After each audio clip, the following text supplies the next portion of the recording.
on the stage, please. No. दोस्तों please stage से नीचे. Stage. Come on, everyone. This is the personality we are talking about. One of the most powerful one. आ रहे हैं. चिंता मत कीजिए. हैं? अरे सर आ रहे हैं. मैं एक बार मोटिवेट हूँ और कुछ करें जिंदगी में, तो इस किस्म के इंसान को, मतलब मैं स्कूल में कहा करता था लाइफ कोच. ये बहुत साल पहले ऐसी कोई कैटेगरी होती ही नहीं थी, मगर ऐसा है कि 135 करोड़ की आबादी में ऐसे बहुत सारे प्लेयर्स चाहिए जो आपको गाइड कर सके, क्योंकि जब आबादी ज़्यादा होती है तो अपॉर्चुनिटी ज़ाहिर है कम होती है. तो बहुत सारे लोग उसी जॉब के लिए वही अगर 5 से 8 चीज़ों को लेके हम चलें कि डॉक्टर ही बनना है, इंजीनियर ही बनना है, तो हर कोई अगर वो बनेगा तो जाहिर है जॉब्स उतने ही होंगे जितने हैं, और जाहिर है जो मार्कशीट है वो अलग अलग लेवल की हो जाएगी. और दूसरी बात यह है कि हर कोई डॉक्टर या इंजीनियर तो बनने आया नहीं. मैं श्योरली इंजीनियर नहीं बनना चाहता था, इतना मुझे पता था, मगर तो भी एक मिडिल क्लास से हूँ मैं, तो मैं एक मिडिल क्लास की से आइडेंटिफाई करता हूँ, इत्तेफाक रखता हूँ उसकी सोच से कि कठिन होता है. एक बिल्कुल या तो ज़मीन पे हो आदमी, you have nothing to lose, या एक बहुत अमीर आदमी होता है तो उसमें क्या होता है, उसे अपॉर्चुनिटी वो दे सकता है आगे, बहुत सारे चांसेस दे सकता है. जो मध्य वर्ग है हमारा, मैं सोचने वाला वर्ग होता है किसी भी सोसाइटी का, उसमें दिक्कत ये होती है कि ना तो उसके पास ज़्यादा पैसा होता है, ना वो बिल्कुल रोड पे होता है, तो बीच में से चलना पड़ता है. और वो बड़ी कठिन मतलब वो जो वो रास्ते हैं बड़े कठिन होते हैं, क्योंकि सूझबूझ है, वो एजुकेटेड है, उसे पता ये तरीके हैं शायद जिससे कि सक्सेस मिला जाए. और कई बार पेरेंट्स इसमें ना इनसिक्योरिटी में आ जाते हैं, और मैं भी उन्हीं में से एक पेरेंट हूँ. मुझे ऐसा लगता था कि जो मेरे बेटे हैं कि उनको ऐसा करना चाहिए, वैसा करना चाहिए, मेरे स्फीयर ऑफ लाइन में आना चाहिए. मैं भूल गया कि मेरे पिता मेरे स्फीयर से नहीं थे, ऊपर वाले ने चांसेस दिए, और मैं बहुत लेट जागा इस स्फीयर में. आई डेब्यूट ऑलमोस्ट एट 29. तो क्योंकि मुझे कैसी रुचि थी नहीं, वो ये है कि मॉडलिंग के बाद मैंने reach the top, you don't know where to go. और उस वक्त by chance the god above gave me a chance के मुकुल जी का फोन आया. फिर वहाँ से मेरी जो है रुचि और तैयारी शुरू हुई, क्योंकि उस टाइम पे ऐसा कहा जाता था कि भाई मॉडल्स एक्टिंग नहीं कर सकते, मॉडल्स को तो हिंदी में बात करना तक नहीं आती है. और मैं दिल्ली से था, क्योंकि एक तो हमारे सीनियर्स उतना कामयाब नहीं हो पाए, आवाज़ इनकी शायद ठीक नहीं होती. अभी मुझे कहा जाता है तेरी आवाज़ बहुत अच्छी है.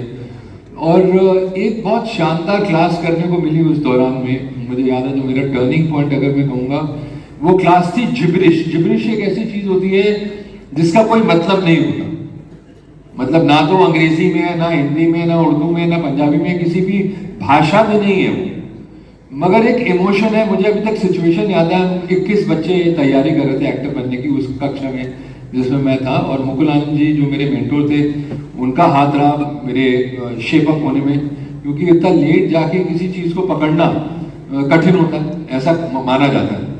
मगर मैं 137 फिल्में कर चुका हूँ, जिसमें 4.5 साल मैंने काम नहीं किया.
बहुत बढ़िया sir. So excited to see the excitement in the hearts of people. Yeah, I'm actually quite surprised. मुझे पता नहीं था यार इतने सारे लोग, क्योंकि आज बारिश भी है.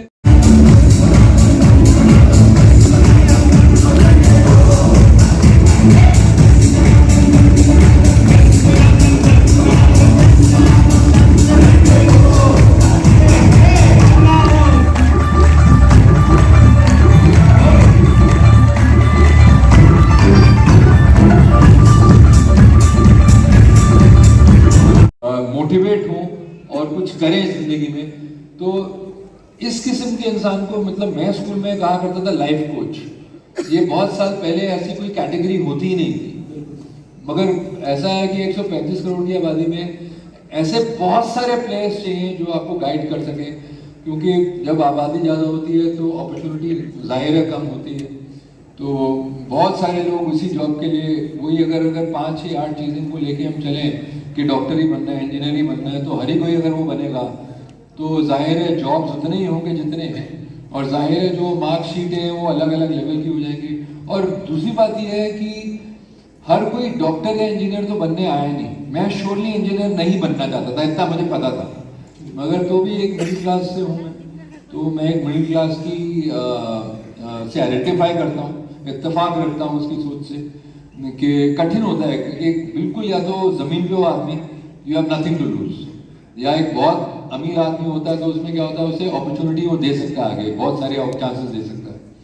जो मध्य वर्ग है हमारा, मैं सोचने वाला वर्ग होता है किसी भी सोसाइटी का, उसमें दिक्कत ये होती है कि ना तो उसके पास ज़्यादा पैसा होता है, ना वो बिल्कुल रोड पे होता है, तो बीच में से चलना पड़ता है. और वो बड़ी कठिन मतलब वो जो है, जो वो रास्ते हैं बड़े कठिन होते हैं, क्योंकि सूझबूझ है, वो एजुकेटेड है, उसे पता ये तरीके हैं शायद जिससे कि सक्सेस मिला जाए.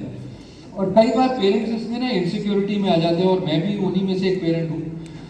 मुझे ऐसा लगता था कि जो मेरे बेटे हैं कि उनको ऐसा करना चाहिए, वैसा करना चाहिए, मेरे स्फीयर ऑफ लाइन में आना चाहिए. मैं भूल गया कि मेरे पिता मेरे स्फीयर से नहीं थे, ऊपर वाले ने चांसेस दिए, और मैं बहुत लेट जागा इस स्फीयर में. आई डेब्यूट ऑलमोस्ट एट 29. तो क्योंकि मुझे कैसी रुचि थी नहीं, वो ये है कि मॉडलिंग के बाद मैंने reach the top, you don't know where to go. और उस वक्त by chance the god above gave me a chance के मुकुल जी का फोन आया. फिर वहाँ से मेरी जो है रुचि और तैयारी शुरू हुई, क्योंकि उस टाइम पे ऐसा कहा जाता था कि भाई मॉडल्स एक्टिंग नहीं कर सकते, मॉडल्स को तो हिंदी में बात करना तक नहीं आती है. और मैं दिल्ली से था, क्योंकि एक तो हमारे सीनियर्स उतना कामयाब नहीं हो पाए, आवाज़ इनकी शायद ठीक नहीं होती. अभी मुझे कहा जाता है तेरी आवाज़ बहुत अच्छी है. और एक बहुत शानदार क्लास करने को मिली उस दौरान में. मुझे याद है जो मेरा टर्निंग पॉइंट अगर मैं कहूँगा, वो क्लास थी जिब्रिश. जिब्रिश एक ऐसी चीज़ होती है जिसका कोई मतलब नहीं होता, मतलब ना तो अंग्रेजी में है, ना हिंदी में, ना उर्दू में, ना पंजाबी में, किसी भी भाषा में नहीं है वो, मगर एक इमोशन है. मुझे अभी तक सिचुएशन याद है, 21 बच्चे तैयारी कर रहे थे एक्टर बनने की उस कक्षा में जिसमें मैं था, और मुकुल आनंद जी जो मेरे मेंटोर थे, उनका हाथ रहा मेरे शेप अप होने में, क्योंकि इतना लेट जाके किसी चीज़ को पकड़ना कठिन होता है, ऐसा माना जाता है. मगर मैं 137 फिल्में कर चुका हूँ, जिसमें 4.5 साल मैंने काम नहीं किया.